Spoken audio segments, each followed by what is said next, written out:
заповядай на хубавото диванче. Идвам, тук съм.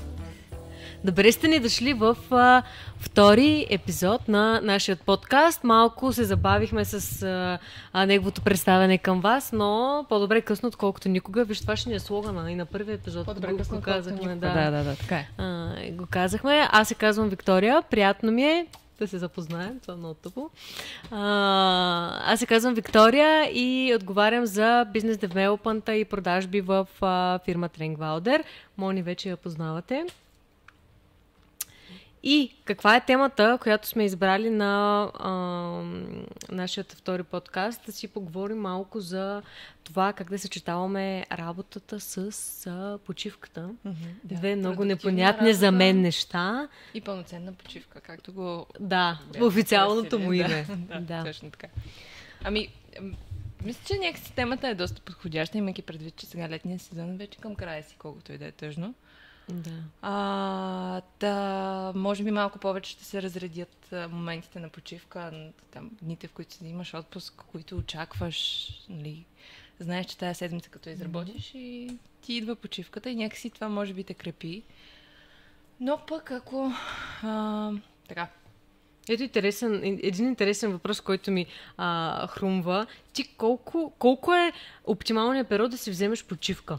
Да кажем, хем да не се стига до там, нали, да забравяш за работа, да се откъсваш прекалено много, но хем пък и, нали, да не е прекалено кратко, за да можеш наистина да си отпочинеш, тъй като всички знаем, едно е да си отпочинеш 2 дни, едно е да си отпочинеш примерно, нали, с уикенда да си вземеш 5 дни, да кажем да се съберат 7-8, ако е, нали, да кажем с някой официален празник. Колко е оптималната почивка примерно за теб? За мен лично, това, което забелязах, че много зависи по какъв начин си почивам. Дори и 3 дни почивка да си взема, нали, събота, неделя да речем, което е стандартното, плюс само още един, но правя нещо, което тотално ме отделя от ежедневието ми на работа, дори ежедневието ми в къщи, обстановката живота, да смениш, примерно, и така нататък. Идвайки на четвъртия ден буквално на работа, аз се чувствам сякаш не съм била тук 3 месеца. Както си говорихме миналата седмица, тръгни, нямаше и двете в различен период и буквално имахме чувство, че не сме били в офиса цял месец. Точно. Така че много зависи наистина къде ти е мозъка, мисълта ти къде е в този момент. Абсолютно, да. Тъй като реално ти можеш да вземеш отпуска, за да си направиш някаква екскурзия, да кажем, в друг град, в друга държава, нали, малко да се разведриш и тогава дори за 2-3 дни всички знаем, когато ходим в някой град, нали, да видим нещо ново, ти правиш по 20 000 крачки на ден, не се спираш, не спиш, ставаш рано и така нататък да обикаляш, че си екзалтиран от, нали, това, че си на друго място. Физическата почивка е тотален мираж. Но пък на ментално ниво и психически ти си отпочиваш, сменяш обстановка, виждаш друга култура. От друга гледна точка, пък лятото си е време за море. Така че ти можеш да си вземеш 7 дни отпуск, да отидеш на море и по цял ден, нали, да седиш на плажа, да четеш книга, да пиеш коктейли. Така че това пък, нали, е другия вид почивка, въпреки че аз, честно казвам, не я предпочитам, тъй като за мен примерно 5-6 часа да стоиш на едно място и просто да си почиваш на плажа. Някои хора в момента ще ми се смеят, но не е моето нещо. Аз постоянно трябва да правя. Нали, да съм в движение, нещо да ми се случва, не мога така да стоя и да бездействам, но да кажем, че може би една седмица си е оптималното, нали, като го съчетаеш с уикенд, да се случат нещата. Тази година при нас, мисля, че за първи път имаше хора, които си взеха така 2 последователни седмици отпуск. Това е нещо, което не се беше случвало при нас. Не е като да е забранено, просто, не знам, някакси всичките ни, целият ни екип така си е настроил работата, че ти не можеш да излезеш повече от една седмица, тъй като те чакат, нали, важни проекти, въпреки че, нали, си отдаваме задачите, докато някой е на отпуск, има кой да го замести през цялото време, но все пак, нали, е хубаво ти сам да си следиш нещата, тъй като ти от първо лице, нали, знаеш как ще се случват нещата. Просто явно в крайна сметка, разбира се, е изключително индивидуално и е трудно да кажем идеалният вариант, златната среда за почивка е точно тези дни от сряда до петък. Има хора, на които 2 седмици ни стигат, има хора, които 2 дни са и много. Точно. Работохолици, нека не ставаме такива. Почивката е изключително важна. Да. много важна, защото може би продължителността и зависи и това колко предварително си работил без нея. Да. И защото при всеки един човек насъбрала умора. Трябва да дойде един период, в който просто изчистваш всичко от главата си и не мислиш за работа. Тук презареждаш, за да можеш после да се върнеш с нови сили. Така че, ако ще тръгваме да даваме съвети, по-скоро бих казала, че всеки трябва да си намери своята си златна среда и точно да не прави компромиси с начина си на почивка, примерно зависейки от други хора, а наистина да държи на това, което той харесва, за да се чувства пълноценен, защото в крайна сметка си оставаш ти със себе си. Всички знаем така болестта на младото поколение, така много хора имат склонността да бърнаутват, така да го кажем, тъй като просто, както и ти каза, не си дават сметка колко е важна почивката заедно с работата. Да, може да имаш много работа, нали, да не ти достига времето, да трябва да свършиш всички задачи, но те така или иначе ще са там. Напълно. И ти и да стоиш до 10 часа на работа, и да ставаш рано, да работиш, нали, през цялото това време и да не си отделяш никакво време за почивка, тези задачите така или иначе се някога ще се свършат, така че правете си наистина качествени почивки, излизайте така по 5-10 минути, дори така на прозорец, нали, да погледаш навън, тъй като и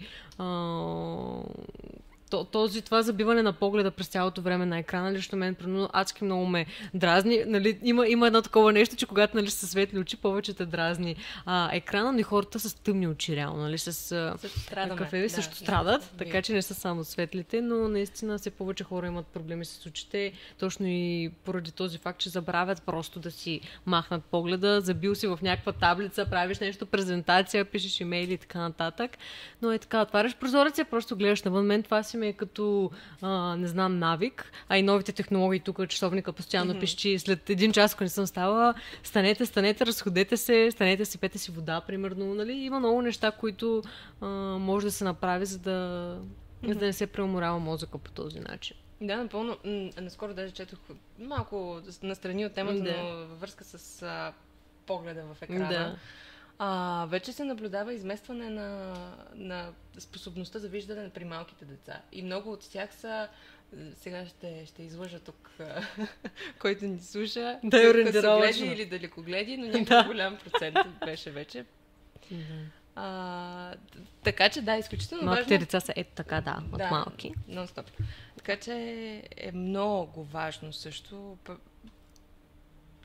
Част от почивката е това и физическата, и психическата. Чакай да не си показвам очите. Да, както каза, всичко наистина е строго индивидуално. Кой за теб, примерно, е перфектният начин да си починеш? Било то, когато си отпуска, когато имаш няколко дни на събрание, или примерно събота и неделя, след работа? Кой ти е перфектният начин за почивка? Така да се отпуснеш и да се разведриш психически. Ами аз много обичам да правя нещо, което по никакъв начин не ми напомня на работата ми. Първо, да съм далеч от всякакви технологии. Възможно най-далеч. Да, нещо, което аз обичам често да казвам, когато някой след работа започне отново да коментира работния процес, какво се е случило, да натяква и да минава през историята и през проблема постоянно, става 5:30-6 часа, нали, там колко ти е работното време, излизаш, затваряш офиса и забравяш. Все едно не си бил на работа. Да. Забравяш всичко и си гледаш себе си, личното пространство и любимите ти хора, домашни любимци и така нататък, нали, нещата, които те правят щастлив реално. То със сигурност е малко трудно, особено ако денят ти е бил малко по-така напрягащ, емоционално изтощителен. Няма как изведнъж да сложиш точката и да кажеш край спорш, няма да мисля за това, но то пак си е... Аз се опитвам да се умявам, честно да ти кажа, точно умение. Нещо, което сам се научаваш да го правиш, колкото и да ти е трудно. Малко по малко ставаш все по-добър, най-накрая си мастър, който тотално изключва, след като излезе. Накрая затваряш, тръгвал днеска бях тук, ама чувал съм, да. Как си почиваш, да те върна на темата. Да, и обичам много да съм активна физически, защото това е една от хубавите умори, които след това съм забелязала. Дали ще е разходка в града или пък някъде из природата, съм винаги за и ако може да има море. Най-добре. Да преместим офиса ни в Варна, Бургас. Някъде. Може и ето ни е първата служителка. Къде? В Добрич. Стига става Добрич. Шабла, да. Шабла. Да. Каварна, че не. Кое е най-близо до Добрич всъщност? Да, откъде се от тема? Бълчик, да. Ето. Чудесно. Да, ето това е друга тема за почивка. Хората, които имат опцията да работят ремоут, дали се получава, дали това да работиш, да кажем, от морето лятото може да се нарече нещо като почивка. Тъй като все пак, да, ти си на работа, задачите те чакат на лаптопа си, но все пак поглеждаш нагоре и примерно гледката ти е морето, нали? Ако работиш в някакъв, да кажем, такъв workspace, който напоследък доста нашумяха и направиха, дори да си на някое обикновено кафе, просто е така на плажа да седиш. Според мен, аз не съм го пробвала, но смятам, че ще бъде по един или друг начин почивка. Аз имах шанс този път, тази година най-накрая, то не знам дали е голям шанс да работя на морето. Мечтата си осъществила. Така, за 2 дни просто трябваше да работя на морето и имах гледката и кафенцето и всичко това. И забелязах, че много по-бързо свършах нещата, които трябваше да свърша. От една страна, разбира се, защото те чакат бълните неща, да. И биричката. Напълно. Но от друга страна, някакси, имайки предвид, че хубавото е сега зад, правиш една стъпка и си там, много повече можеш да се концентрираш в належащите задачи и да ги свършиш възможно най-бързо и качествено, не да ги претупаш. За да може тотално след това да се отдадеш на почивката и да сложиш точката на работата, да се насладиш на мястото, където си. И си мисля, че ако това може да се прехвърли дали в офис, когато става разбира се, въпрос за работа, която има някакво количество, вижда и се края, а не... Сега, за съжаление, не можем да говорим за позиции като в супермаркет, някой, който работи. Да, тук затова си споменах първоначално, че са позиции, които имат такава опция, тъй като да кажем производства, ритейли, магазини, работа, която ти е на място, нали, продаваш, да кажем, даден продукт, там няма как, или производство на каквото иде, няма как да се откъснеш, но нали, вече има доста различни професии, които си дават тази опция, да не кажем, че има изцяло full remote опции, които пък ние си говорихме и преди да стартираме, че за нас е изцяло непонятни.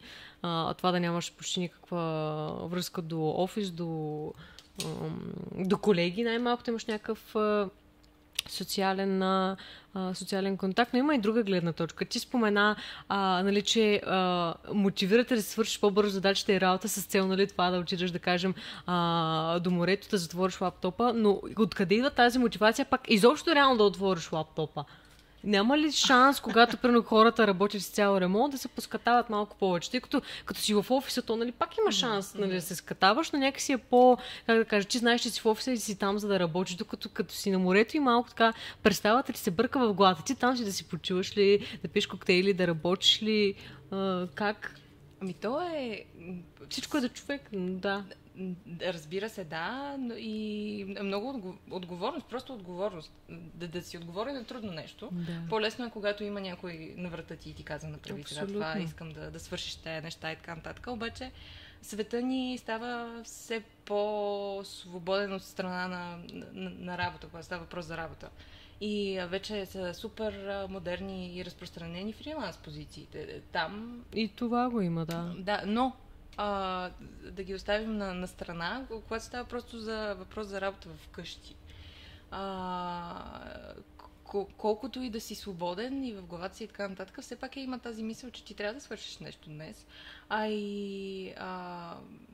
Просто му губиш си нишката след това. Предполагам, дори да трябва да се вършиш. Все пак и в крайна сметка, то ще стане ясно, ако не вършиш никаква работа. Да, тъй като нали доста коментари се изписаха, доста постове се написаха в тази връзка, как ремонт работата те първа все повече се увеличава. Най-малкото COVID, всички фактори, които се случиха последните години, но все още има тим лидери, менеджерни екипи, дори управители на самите компании, така на по-високо менеджмент ниво, които се притесняват от това да пускат хората си да работят вкъщи, просто защото те не знаят дали ще работят. Нямат примерно система или нямат вътрешна организация как да проследяват работата на колегите. Но реално той човека, както и споменахме по-рано, че да си е хубав, все пак може да се катаваш, да си вкъщи, пак може да се катаваш. Че просто трябва да изградиш едно доверие, според мен, в прекия си ръководител и той да може, с две ръце да си заслужил и да си окей да те пуска реално да работиш изцяло ремонт, тъй като пък друга тема, която сме коментирали при нас е, да кажем, в Тренгвалда работното време е от 9 до 5:30. Има колеги, да кажем, които от 8:30, но има колеги, примерно, които закъсняват, нещо им се случва, било то дори да се успът, примерно имат 9:30 на работа, но това дали е проблем, но дали е проблем реално, че закъсняват за работа, тъй като си имаме стриктно организирано работно време. И това, до което достигаме все повече и повече заключението, че не е важно в 21 век доколко ти работиш, колко часа ти работиш. Ти трябва да... важна е работата, която си свършил, а не часовете, които си работил. Тъй като пък доста до колегите, първо да кажем, те идват и в 10 на работа, някой от тях се е случило, но никой след това не вижда, първо, че те работят до 7 часа. Или пък някой му се наложило да излезе на работа, този бил излязъл 2 часа за работа, сега тук ще се скатава. Не, той е работил, свършил си работа предварително и наистина тези неща не трябва да ги подлагаме, защото пък, да кажем, такъв тип работа, които ти работиш 8 часа, но че 8 часа ти през първото време си цъкал на телефона, ходил си пушил 15 цигари, разговарял си с 15 си братовчетка по телефона и реално си свършил работа за половин час, а другия човек, дето е дошъл за 4 часа на работа, пък е свършил 3 пъти повече работа от теб, така че гледайте индивидуалните качества на хората, а не това, което си говори масово.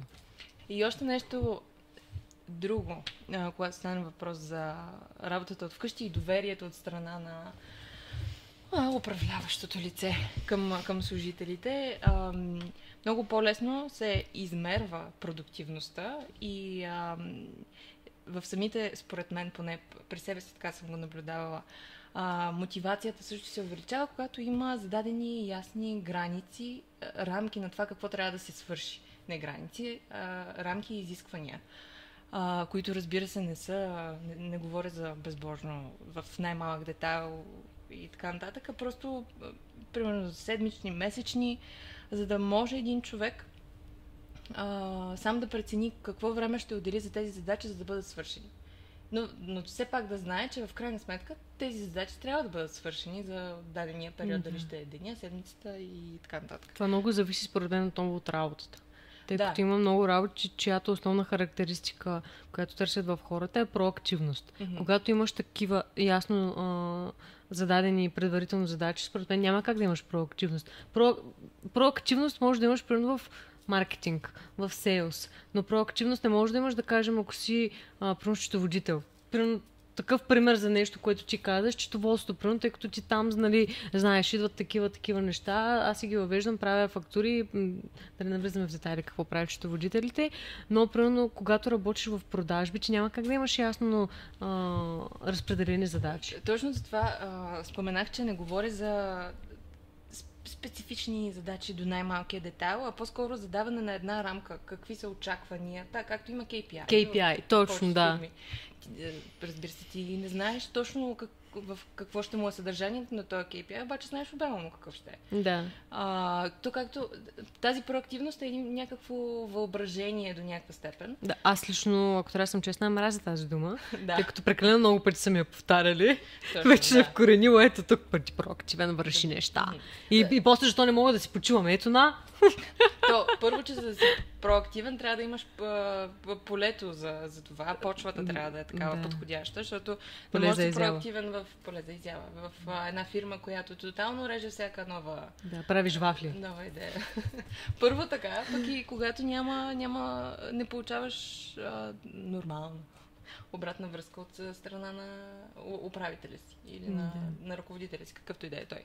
Но пък иска да кажа, че както с въображението, то при една безкрайна свобода, въображението не вирее добре, според мен. Ами му трябват някакви граници, с които и тези граници да не са му да не го спират, да не са му спънки, ами точно да са стъпала, по които то да се движи напред. Абсолютно, да. Тук може да включим и мултитаскинга, което е малко нож с две остриета. Ти, примерно, отличен опит можеш да кажеш как, когато трябва да вършиш, да кажем, някаква задача, която е свързана с социалните медии, примерно някакъв ангажимент, който е във връзка с наш клиент. Много е трудно да приоритизираш коя задача да свършиш първоначално, тъй като за всички така по-креативни неща, да кажем, трябва да създадеш някакъв пост, трябва да създадеш някакъв флайер, ти трябва някакво време за вдъхновение. Ти нямаш, да кажем, някакъв конкретен темплейт, който ползваш, че трябва да го създадеш, да е интересен, да се харесва от хората. И когато ти пръвно някъде там знаеш, че имаш да вършиш някакви строго конкретни задачи, креативността те напуска. Нека си трябва мозъкът ти да се изпразни и да ти дойде музата, да кажем, за това нещо. Така че сега, нали не казваме да си отделяш 5 часа на една задача, да си пиеш кафето, да си чудиш какво да правиш, за да ти дойде. Просто, нали, да разделяш задачите, а не да мултитаскваш по онзи начин, да говориш по телефона, междувременно да говориш на колегата и да пишеш имейла, да си имаш, както ти каза, разграничение, правилното разграничение на задачите. 15 минути имаш до това, 10 минути имаш до това, след това 5 минути си почиваш. Да. И така. Или 15. Колкото ти трябват. Напълно, да. Просто да знаеш как да разполагаш добре с времето си. Имаш ето тези часове, пак като с ограничението на въображението. Имаш тези часове, сега измисли как да се вместиш. Всичко си е кръговрат. Едното че отчиват с другото и така, Да. Пък ако се справиш по-рано, още по-добре. Да.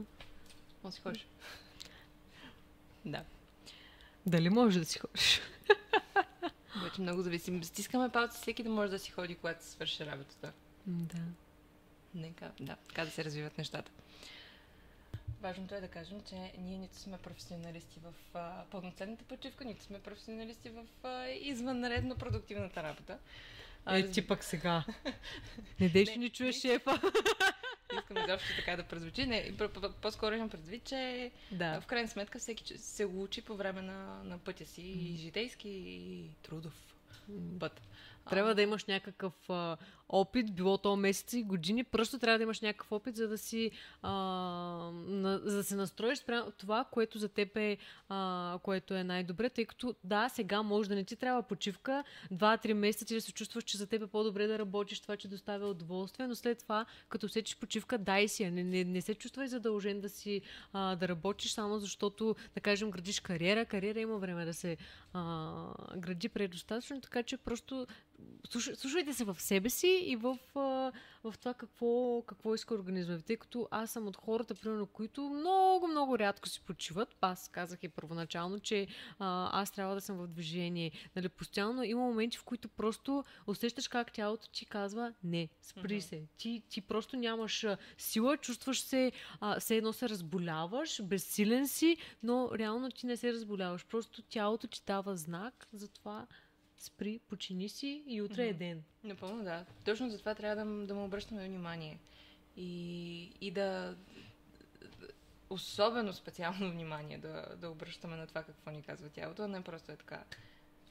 Нали, аз ще го послушам. Знам си, чувал съм ги вече 10 000 пъти, защото това много често се говори. Нали, слушайте себе си. Тук е малко духовното. Да, дори не по този точно духовния начин, но пък в крайна сметка то е супер важно. Опознавайки себе си, знаеш и как работиш най-добре, как си почиваш най-добре, как си най-продуктивен, пълноценен, как можеш да стигнеш да постигнеш това, което си заложил за цел. Така че всъщност е супер готино да познаваш себе си. Е много такова мотивиращо. Да, тръгнали сме и ние да говорим тук за пълноценна почивка, след като половината ни колеги са топ работохолици, не можеш да ги накараш да се махнат от работното място, но за сметка на това ние с Мони се опитваме да ги разведряваме по някакъв начин, да спрат малко да поработят. Правили сме йога за добро утро, караме ги да излизаме на обяд, да хапваме, тъй като си имаме в офиса така пространство, в което всички се събираме да обядваме. Караме ги тази традиция да не прекъсва, тъй като нали, понякога има не съм гладен, още че ги виждаш, че там цъкат на лаптопа, просто нали, не иска да се качват и да си пред лаптопа. За мен е много, не като и аз да не съм го правила, но е много вреден навик това да си ядеш пред лаптопа. Просто стани за 10 минути, хъпни си и пак се върни, работата няма да избяга. Какви други неща сме правили така, за да не караме малко да си почуем от работния процес? И то са и масажите в офиса. Да, нещо, което също организирахме са посещения на масажит в офиса, което колегите страшно много харесват, че така ги разпуска. Разбира се, не е всеки дневно, няколко пъти в месеца, но наистина се усеща така положително влияние върху... Игрите, време на празници. Колегите. Да, това е по-нали малко към по-тимбилдинг частта и събитията, но... готино такова да го очакваш. Да, според мен. Абсолютно. Да. Да. Когато компанията е малка и няма съответен екип, който да го прави това, може просто е така на добра воля. Когато си обичате и харесвате колегите, просто искате да ги зарадвайте ги с нещо такова малко, измислете, направете им едно кафе сутрин, усмихнете ги, така че Точно. Да. Надяваме се нашия професионален разговор да ви е харесал. Да. И до следващия път. Чао за сега!